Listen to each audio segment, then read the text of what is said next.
ஒரு அழகான கிராமத்தில் கண்ணன் என்ற சிறுவன் வாழ்ந்து வந்தான். அவன் இயற்கையை மிகவும் நேசிப்பவன். மரங்கள், பறவைகள், விலங்குகள் எல்லாம் அவனுக்கு நண்பர்களே. பள்ளிக்குச் செல்லும் வழியில் அவன் தினமும் ஒரு பெரிய அரச மரத்தடியில் நின்று பறவைகளின் குரலைக் கேட்டு மகிழ்வான். ஒருநாள் அந்த கிராமத்திற்கு ஒரு தொழிற்சாலை வரப்போகிறது என்ற செய்தி வந்தது. அதற்காக அந்த பெரிய அரச மரத்தையும் அருகிலிருந்த பல மரங்களையும் வெட்டத் திட்டமிட்டனர். இதை கேட்ட கண்ணனுக்கு மிகவும் கவலையாக இருந்தது. மரங்கள் இல்லாமல் பறவைகள் எங்கே போகும்? நமக்கு காற்று, மழை எங்கே இருந்து வரும் என்று அவன் யோசித்தான்.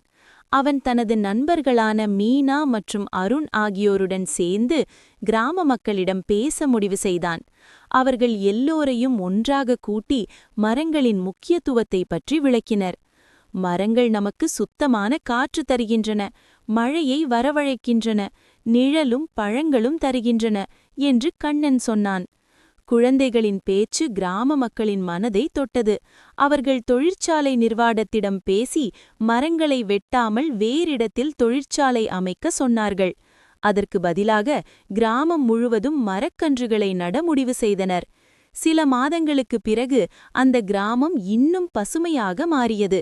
பறவைகளின் குரலும் குழந்தைகளின் சிரிப்பும் கிராமத்தை நிரப்பின. கண்ணன் மகிழ்ச்சியுடன் சொன்னான், இயற்கையை காப்பாற்றினால் இயற்கை நம்மை காப்பாற்றும். சுற்று